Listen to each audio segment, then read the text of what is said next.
Okay, behind me is so-called Dr. Sera Davidson, the one that's promoting, and I don't know what she promotes, really. I don't know. It's, this woman came along, the so-called doctor, came from Ontario. Next thing you know, we got to put these, so arrogant. I mean, really, really arrogant.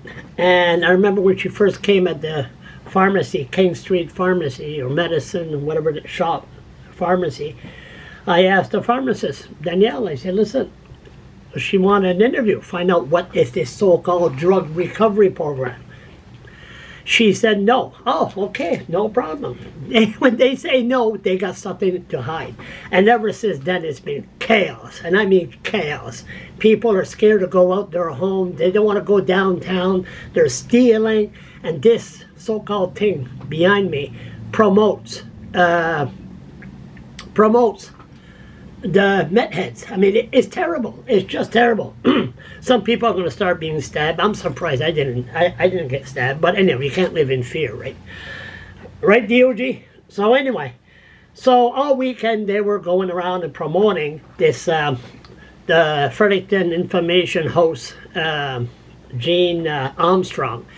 Oh, we've been speaking against the people on the street. We got security. The city is cracking down. We're going to have so-called Dr.Sera Davidson on Monday. Well, I sent a letter to Information Morning, and I said, if the CBC are using this radio station as a platform to promote what they're doing, to promote her agenda and what they're doing to really causing chaos downtown in downtown Fredericton, I'm going to put a complaint to the CRTC. So this morning I was in bed, too much information. Anyway, the show started, it was 7:15, and at 7:05 I fell asleep. I never heard anything. And I also found out there's not too many people listening to the CBC. I asked a lot of people on the street if they listen to it. Oh, I don't listen to CBC. I don't listen to CBC. So, maybe it's only me listening to CBC. I hear there was some comments. Afterward, there was no comments. So what I'm going to do, I never listened to this thing here. I'm going to listen to it, and if they're not talking about the drug issue and just say mental illness, and like they got to have housing, and the hosts agree, I'm putting a complaint this afternoon to the CRTC. So let's see how this went. And I think God loves me because he made me fall asleep this morning. My blood pressure would have never been able to listen to this BS early in the morning. Okay, focus, Charles. This month about the new community. We've been talking on the show this month about the new community safety officers in the city. That's a new pilot project that the city of Fredericton started. You may have already seen some of those officers around. They're uniformed security guards on the trails, crossing the walking bridge, patrolling the downtown core. When I met them earlier this month, they told me their focus was keeping the community safe and interactions friendly. But Dr. Sera Davidson has questions and concerns about the project and worries about the effect to the vulnerable population that she serves. Dr. Sera Davidson works at the Fredericton Downtown Community Health Center. Good morning, Dr. Davidson. Good morning. So-called recovery center. Morning, Jean. What first prompted your concerns about this new patrol group? Was it an incident in particular? I have to admit it's a bigger picture than just any given incident. I mean, day to day, we're already dealing with people that are living very vulnerably, living at risk of all sorts of harms just because they're in an unsheltered situation. Our neighbors, Frederictonians that are living outside, dozens up to 100 people, depending on what time of year we're looking. And I guess my biggest concern comes from the idea that they're a group of people that already don't have their basic human rights being met. You know, the basic human right of shelter is not being met, and now they're... Basic rights of human shelter. They won't follow the rules. There's this increased pressure that they're going to be undergoing greater surveillance. And so for me, I took a big step back and I thought, if this is about public safety, whose safety are we actually talking about? And who's getting to define what safety is? And so on one hand, I know that people are really missing an idea of Fredericton. They're missing this idea of how it used to be. But this is happening across every city in North America. See, this is where they're starting.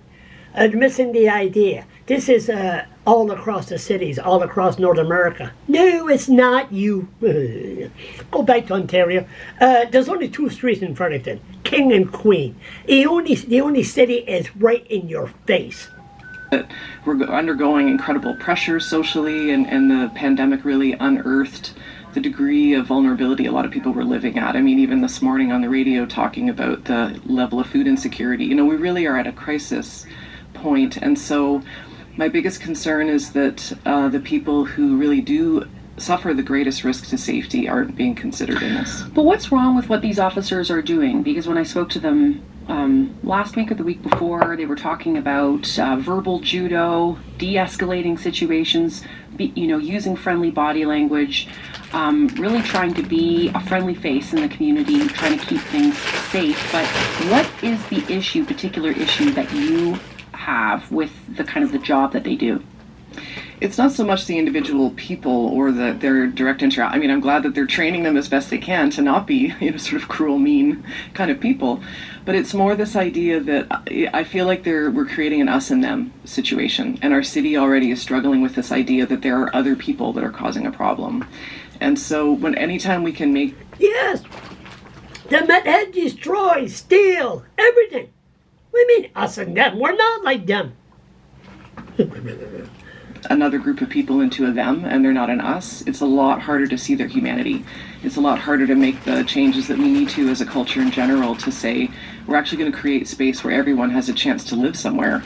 The priorities, just from how it comes for when people are voting, when they're deciding with their with their vote or with their finances or with recognizing that they may need to give up certain things in order for everyone to gain, it's a lot easier to say, well, those are those people, they're not us. But they are us. We're all the same people and everyone deserves a right. So we are not the same people, you... Again, it's not the officers, it's more the message in general that we have a group of people that need to be under greater surveillance. Mm-hmm. And I don't think surveillance actually makes anybody, might make some people feel safer, but I don't think it actually creates true safety. And I'm more concerned that we're knee-jerk reacting to things again and again, and we're not actually diving deep and doing the really hard work to shift what we need to shift so that everyone's safe. Which is a long-term goal, but we have heard from audience members who've talked about the concerns that they have where they've seen people using drugs openly. We've heard from some listeners who have felt unsafe on the trails. One listener, Ian Letourneau, wrote to us to say there was a man who had his face covered who was blocking his way at night, like on a really remote trail. Other people complaining about just general interactions where they've felt unsafe. So how do you There, okay.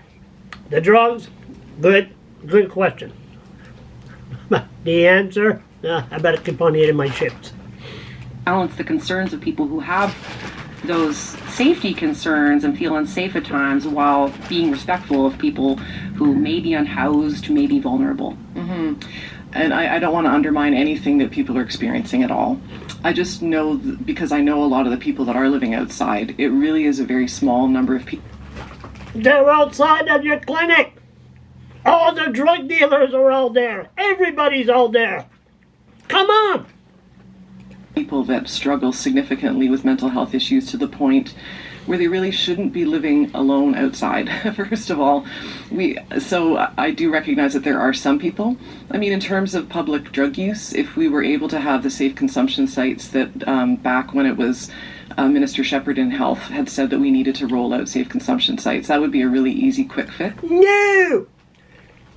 The only thing that you could have here is the old Victoria Hospital. Put it there. Put it there. That's their area. That's the way it used to be. But to put it right by the medical clinic and the Victory Meat Market and just destroying everything around, no. But anyway, let's see. We'd be able to have sort of a medical location for people to use illicit drugs and ideally use them in a way where they're surrounded by safety, because the toxic drug supply is incredibly bad what's come now to the Maritimes. So that would be a quick fix. So that isn't so much pushing people along and saying, well, use in even less safe places, use even further away from where you might be able to get to the hospital if you're suffering from a substance use overdose. So we could do that quickly if we said, you know what, we actually need a permanent resource center for people to be able to spend time in rather than closing it down early the way that it happened. So there are still kind of knee-jerk style reactions that we could be making, but in a way that actually creates resources for people rather than just pushes them along. But is it possible to satisfy both those things? You know, in the short term, it's not very pleasant if people are walking downtown and seeing people openly using drugs, but maybe some of those social supports that you're talking about are also missing. So is it possible to do both, to do that short? No, you can't do both because they have attitude.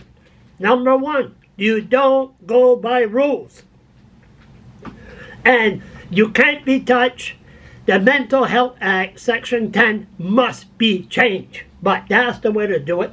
Because if you touch them, the police will arrest you. Short-term kind of community patrol system that we're seeing here, and add more funding to social services, to housing, things like that. Yeah, for sure. I mean, I think that especially the second part, you know, adding all those supports, and then we won't need the first part. I mean, that's my hope, is that, I know that people are saying this is just for now, but I do think there is a bit of a creep of, now we have cameras downtown, now we have patrol officers. Like, it's creating an idea that by surveying people that we're creating safety, and we really, again, we're creating a sense of safety. But if you're just pushing one person who happens to be using substances along to another block, like, what are you actually accomplishing? What you're doing is you're destabilizing people again and again and again. Yeah. I'm honestly not sure how much more pressure people can take. And I don't think it... Much pressure how people can take. If they follow the rules, there'll be no problem. If we let them take over, the whole city will be destroyed. Simple as that. It's going to actually make anyone... It might make temporarily, like you clean, you know, sort of wash one area of the city, I mean wash in quotes, but then you're just going to be just literally pushing people around. We're talking about, and you're talking about the idea of surveillance, but what about on the ground with these officers? I mean, you work at the Fredericton Downtown Community Health Center. Have you actually seen examples of some of the people that you work with who have had interactions, unpleasant interactions with these officers, or what have you observed or heard about since this program began? I must admit there haven't been anyone who's kind of come into either the downtown clinic or to Riverstone Recovery Center, where I also work, that has said, I have had this negative interaction. There early on was a photograph that I had heard that was taken in a complaint of one of these surveillance opportunities, and it showed people that basically were waiting outside to access healthcare.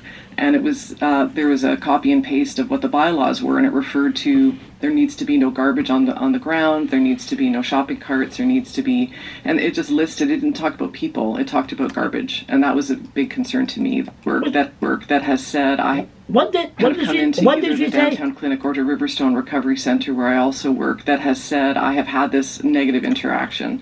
There early on was a photograph that I had heard that was taken in a complaint of one of these surveillance opportunities, and it showed people that basically were waiting outside to access healthcare.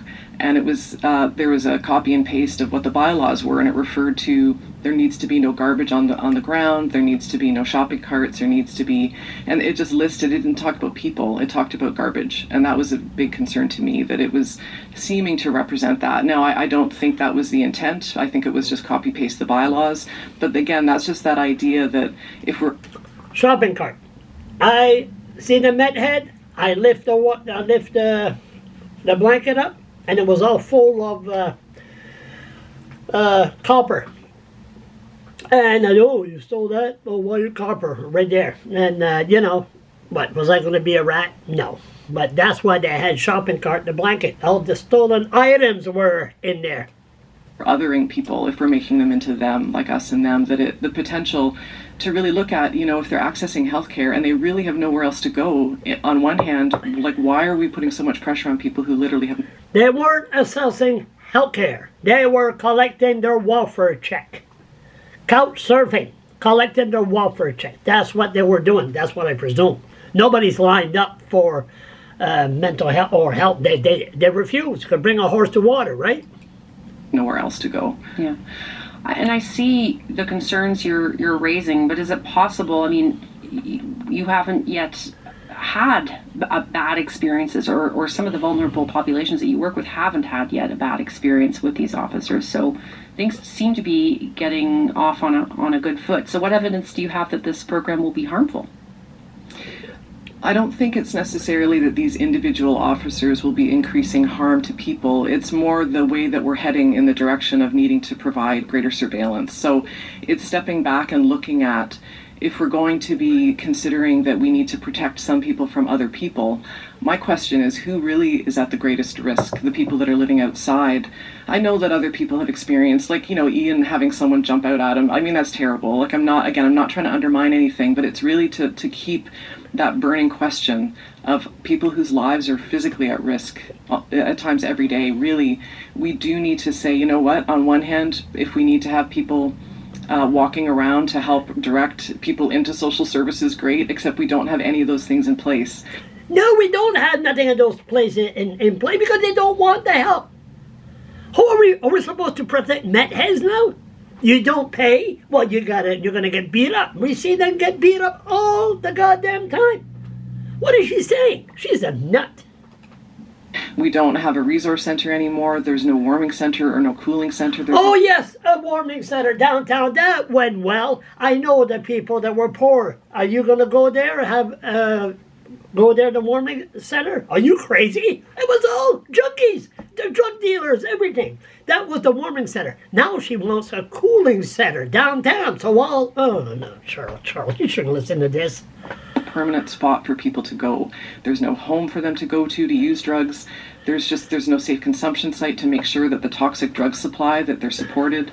So until we put those things in place, like, where are we moving them to? Like, moving people along, there's just nowhere to go. So I guess that's the part. It's not so much the individual There's officers. place to go. It's the place to go.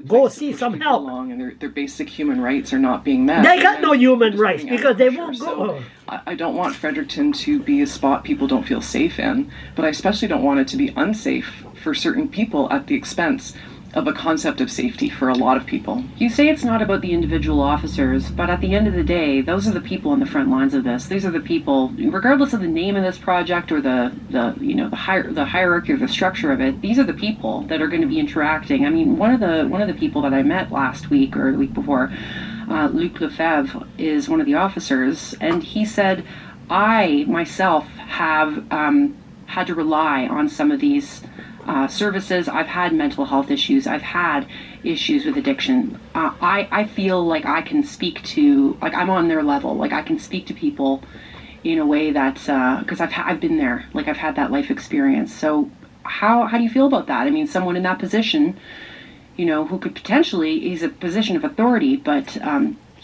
he's on that level too.